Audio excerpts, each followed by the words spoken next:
Times news channel देखे आप सभी दर्शकों का बहुत बहुत स्वागत है। मैं हूं रमनदीप कौर। इस वक्त की बड़ी खबर आ रही है प्रयागराज से। क्या है पूरा मामला, देखने के लिए बने रहिए हमारे साथ। संगम नगरी प्रयागराज में जस्टिस यशवंत वर्मा को दिल्ली हाईकोर्ट से इलाहाबाद हाईकोर्ट वापस भेजे जाने के प्रस्ताव पर वकीलों में तीखी नाराजगी जताई है। इलाहाबाद हाईकोर्ट बार एसोसिएशन के मुख्य न्यायाधीशों और सभी न्यायाधीशों को एक पत्र लिखकर कदम का विरोध उठाया किया है और साथ ही एसोसिएशन का ये भी कड़ा रुख तब सामने आया जब हाल ही में जस्टिस वर्मा के निवास से कथित रूप से करोड़ों रुपए की नकदी बरामद होने की खबर सामने आई थी। वकीलों का कहना है कि इस तरह के विवादों में घिरे न्यायाधीश की पुनर्नियुक्ति से हाईकोर्ट की गरिमा पर सवाल उठ सकते हैं। साथ ही बार एसोसिएशन ने अपने विरोध और तीखी करते हुए साफ शब्दों में कहा, इलाहाबाद हाईकोर्ट कचरे का डिब्बा नहीं बनाया जा सकता जहां किसी भी विवादित न्यायाधीश को ट्रांसफर कर दिया जाए। तो लेटर है वो तो आपके सामने, उस लेटर से इतना तो आप समझ गए होंगे कि बार किस मूड में है। बार इस मूड में है कि बार देखिए, जहां अधिवक्ता गलत है बार उसके खिलाफ खड़ी है, जहां न्यायपालिका में कोई कमी है बार उसके खिलाफ खड़ी है। न्यायपालिका में करप्शन का अवार्ड दिया जाएगा, ये बहुत आश्चर्यजनक लगा मुझे आज। जस्टिस वर्मा यहां से ट्रांसफर हुए थे, सभी लोग अपने घर से ट्रांसफर होते हैं तो वापसी आना चाहते हैं। तो इसका यह मतलब हुआ कि जो हमारे जजेस ट्रांसफर हुए हैं वो कल अपने घरों में 1-1 करोड़ रुपया पकड़वा दें और वापस आ जाए। क्या ये मतलब है इसका? सुप्रीम कोर्ट के कॉलेजियम के इस निर्णय का हम विरोध करते हैं। जस्टिस यशवंत वर्मा का इलाहाबाद में भेजा जाना कतई बर्दाश्त से बाहर है।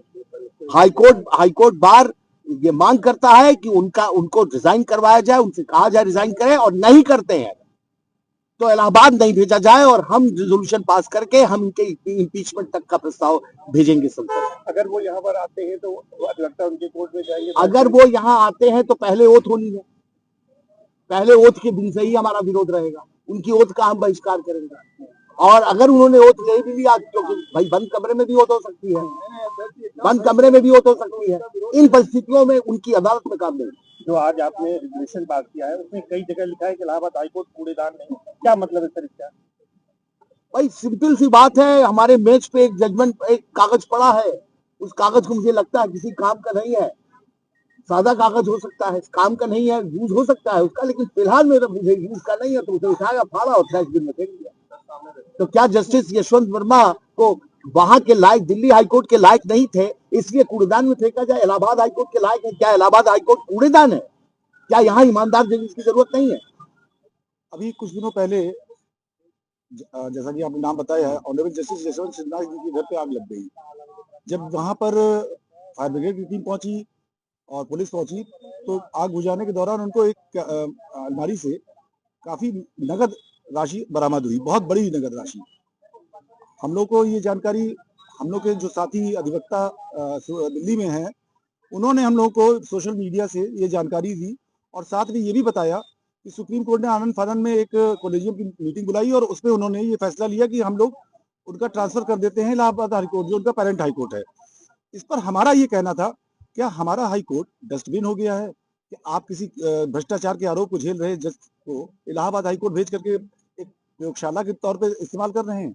आपको जो भी करना है उनके खिलाफ उनको कहिए, वो घर में बैठे और उनके खिलाफ उनकी जांच हो, जांच में वो क्लियर पाए जाते हैं, उनको वापस कहिए कि आ जाएं वो। लेकिन ये क्या औचित्य है कि उनको यहाँ इलाहाबाद हाईकोर्ट भेज करके, क्या इससे हमारे यहाँ की न्याय प्रणाली और न्यायपालिका की पारदर्शिता पर क्या इस पे असर हमारे इलाहाबाद हाईकोर्ट का नहीं पड़ने वाला है? क्या ये भ्रष्टाचार का आरोप का सामना कर रहे जज को यहाँ पर भेज करके आप क्या साबित करना चाहते हैं? इलाहाबाद हाईकोर्ट में ज्यादातर लोग भ्रष्ट ही हैं। 24 मार्च को क्या मीटिंग होने जा रही है आप लोग? हम लोग 24 मार्च को उन्होंने इसके, चूंकि हमारी कार्यकारिणी ने तो ये निर्णय ले ही लिया था कि हम लोग इसका पुरजोर विरोध करेंगे, लेकिन हम अपने अधिवक्ता साथियों का भी इसमें सहयोग चाहते हैं और इसलिए हमने एक जनरल हाउस बुलाया हुआ है। 24 तारीख को 1 बजे हमारे यहाँ पर लिया जाएगा फैसला, सारे अधिवक्ता साथी मिलकर के फैसला लेंगे और अगर सबकी राय बनती है तो हम इसका एक बहुत बड़ा आंदोलन छेड़ने जा रहे हैं। हम इस चीज को टॉलरेट नहीं करेंगे, हम इसको बर्दाश्त नहीं करेंगे। संगम नगरी प्रयागराज में आज जिलाधिकारी प्रयागराज और अतिरिक्त पुलिस आयुक्त प्रयागराज के नेतृत्व में शहर के कई जगहों पर रेड की गई। ये रेड अवैध डग्गामार और अवैध तरीके से पार्किंग की वसूली के खिलाफ थी।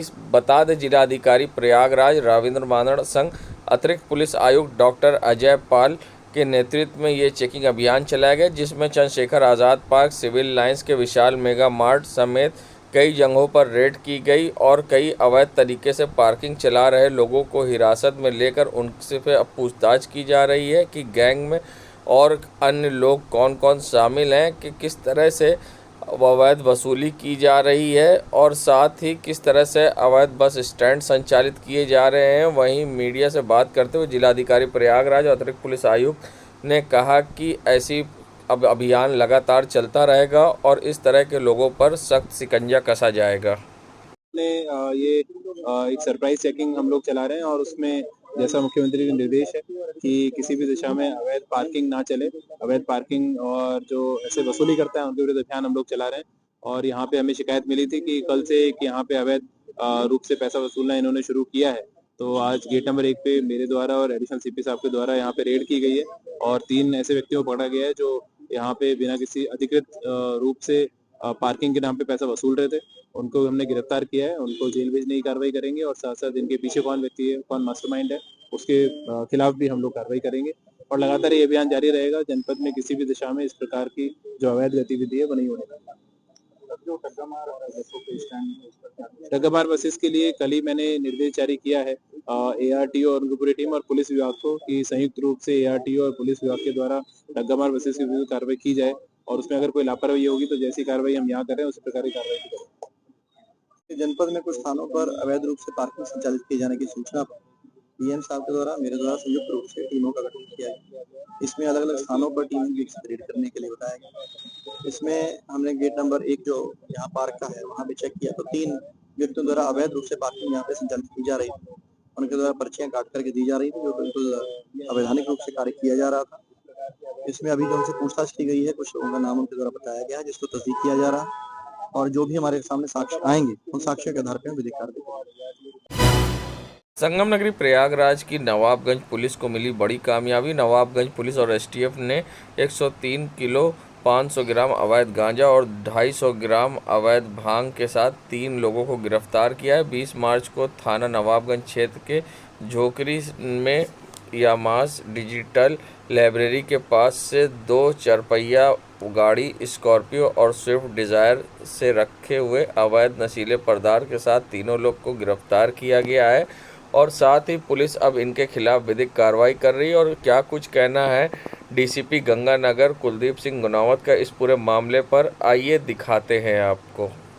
20 मार्च को थाना नवाबगंज में झोकरी ग्राम के पास 2 कार के माध्यम से अवैध गांजा तस्करी किए जाने की सूचना प्राप्त होने पर ANTF बाराबंकी यूनिट तथा थाना नवाबगंज की संयुक्त टीम द्वारा कार्रवाई की गई, जिसमें 3 अभियुक्त जिनके नाम प्रभाकर उपाध्याय निवासी थाना नवाबगंज, मनीष कुमार निवासी होलागढ़ थाना, सत्यदेव मिश्रा निवासी होलागढ़ थाना को गिरफ्तार किया गया है।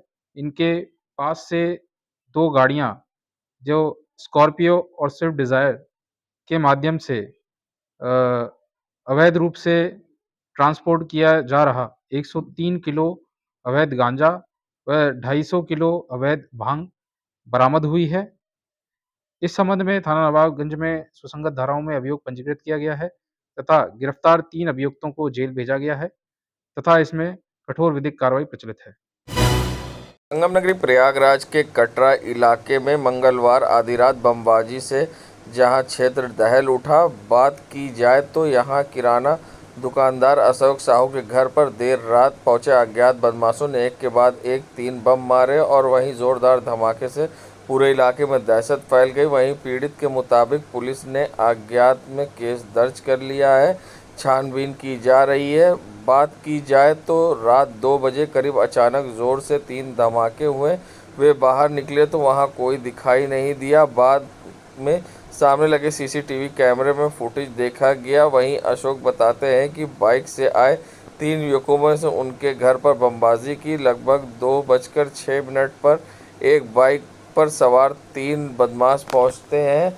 इनमें से एक नीचे उतरता है जबकि अन्य बाइक पर बैठकर धीरे धीरे आगे बढ़ते हैं और एक के बाद एक 3 बम मारता है और फिर अपने साथियों संग भाग जाता है। वहीं पुलिस ने अब मामला दर्ज कर लिया है और जांच पड़ताल में जुट गई है। 2 बजे की बात है, परसों का घटना है। रात 2 बजे था, हम लोग खा पी कर सकेंगे। इसमें त्योहार का मौसम चल रहा है, हम पूरा परिवार या पूरा मोहल्ला सो रहा था और जब बम की आवाज सुनी तो हमने उठ कर देखा कि कोई नहीं था रोड पे। सामने कैमरा लगा हुआ है। दूसरे दिन उसको पुलिस ने खंगाला, तब उसमें 2 लड़के बाइक पे थे, एक लड़का पीछे पैदल चल रहा था। जो पैदल चल रहा था लड़का, उसी ने बम चलाया। क्या किया? मैंने कर्नलगंज कोतवाली में एफआईआर दर्ज करा दिया है। शासन भी आई थी। मैं शासन से गुजारिश करता हूँ कि जल्द से जल्द अपराधियों को पकड़ कर व्यापारी को भय मुक्त कराएं। नाम बताइए। अशोक कुमार साहू। संगम नगरी प्रयागराज के करैली इलाके में जहां आज 21 मार्च को 20 रमज़ान को जहां 9 वर्ष की लड़की ने रोज़ा रखा और साथ ही इतनी कम उम्र में रोज़ा रखने वाली इल्मा को मुबारकबाद देने के लिए वहां क्षेत्रवासी और आपस रिश्तेदार के लोग पहुंचे। इल्मा खान महज 9 साल की उम्र में अपना पहला रोज़ा रखकर अपने परिवार के नाम में रोशन किया है। उनके इस हौसले और रोज़ा रखने के जज्बे को देखते हुए हर तरफ तारीफ हो रही है। इल्मा प्रयागराज के प्रतिष्ठित स्कूल सेंट एंथोनी की कक्षा 5 की छात्रा हैं। इनके वालिद सुफियान ने खुशी जाहिर करते हुए कहा कि बेटी ने छोटी उम्र में ही इस नेक काम की शुरुआत की है, जिससे पूरे परिवार को काफ़ी अच्छा महसूस हो रहा है। वहीं साथ ही इस मौके पर इफ्तार पार्टी का भी आयोजन किया गया, जिसमें लोग पहुंचे और जहां लोगों ने साथ मिलकर इफ्तार किया और उसके बाद खुदा की बारगाह में हाथ बुलंद करके नमाज रोज़े अदा की और साथ ही देश की अमन चैन के लिए दुआ भी की गई। देश दुनिया की खबरों के लिए world media times news channel को सब्सक्राइब करें।